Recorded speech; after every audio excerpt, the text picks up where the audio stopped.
The labor market is weak. It's true. The Fed chair candidate says Christopher Waller is one of the 5 remaining contenders to succeed Jerome Powell. What's going on with the labor market?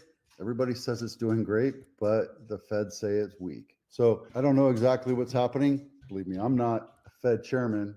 If I was, I don't know what I would do, because it's one of those jobs that are coveted, but I would never want it, because kind of like a goalie. When you're doing good, everybody loves the goalie. When you're doing bad, everybody blames the goalie. So the point here is that one of the key indicators of the market is the job market. And they say the labor market is weak, which is why we're seeing a slowdown and a contraction of our real estate market. It all trickles down. It all comes down into one nasty little thing in how quickly and how much can you sell your house for. And things are slowing down. I'm going to show you in Boston Valley, we only had 2 closings last week. 2 closings in an entire area of 75,000, 74,000 homes. So the market is slowing down. So anyway, Federal Reserve Governor Christopher Waller fittingly used a baseball analogy when asked how his recent interview went for the Fed chair. I thought it went well.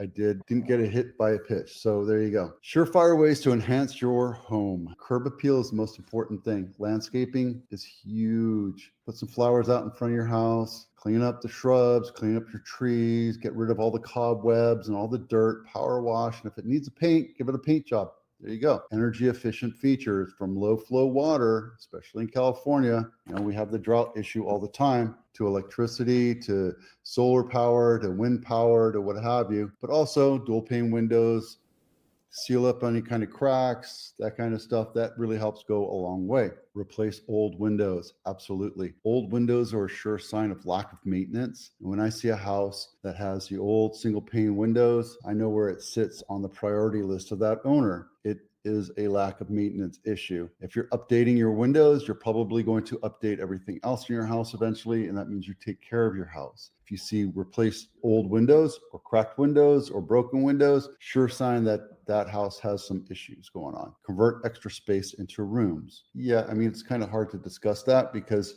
every house has different little nooks and crannies and how to justify what a room would be, but give that extra space purpose. For example, I'm in my sister's dining room right now in Henderson, Nevada, and I'm using her dining table because that's what she uses as her office. It's a big table, but it's nice.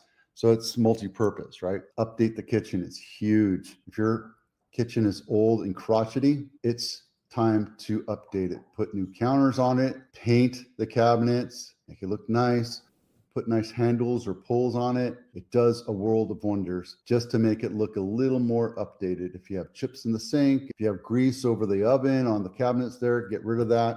And that's how you get your house sold quickly. And if you're wondering what else you could do to fix your house, download this home inspection checklist, and it'll help you understand what buyers look for, but what also an inspector will look for to call out. So you can look at it and say, oh, I should get that done. There's a crack over the window. Maybe I should have my painter fix that crack. Or there's a hole in the wall, or there's a plug that doesn't work. Cupertino House of the Week, Hillcrest Road, not my listing. $3.4 million, 4-bedroom, 2.5 bath, 2,500 square feet, built in 1977. And it's right here. It's on the west side of Stevens Creek, and it's next to the foothills. So you're in a valley going upwards in this area. I know this area very well. Let's take a quick look inside and see what kind of updates they've done. Nothing too much. Maybe they did the fireplace before. They painted the vaulted ceilings, but everything looks pretty daggum original. This is updated, not remodeled, because this is an older look, but I love that look and feel of granite and the white rustic,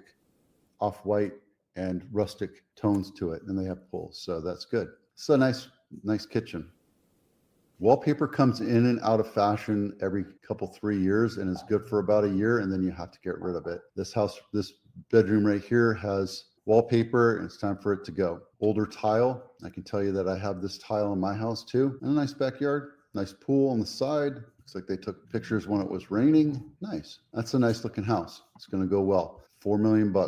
Willow Glen, it's $1 million less. It's on Lansford Avenue. This is $2.875 million, not my listing. It's about the same square footage, 4-bedroom, 3-bath.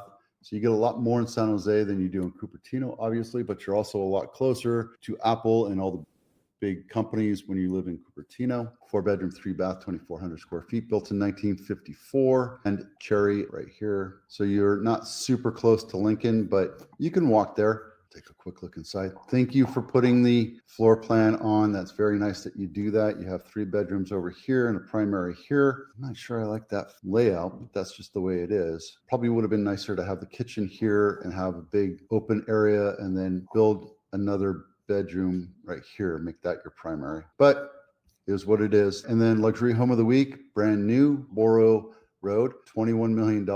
Looks like a standard ranch. Don't know why they would price it up this high other than it's in Hillsborough. 3 bedroom, 2 bath, 2,600 square feet, built in 1961, and it's right off the freeway. Right there. There you go. Good luck with that. Let's take a quick look inside to see if it's anything spectacular other than ego. Oh, you got a big, huge lot next to a mansion. Nice floor plan, nice ranch. Wow. 21 million for this. I think I'd spend 25 and get another luxury home. Now, let's see how long this one sits on market. You do have a big backyard. It looks like it was an orchard of some sort back in the day. And then they kind of updated the driveway, but gravel for $1 million.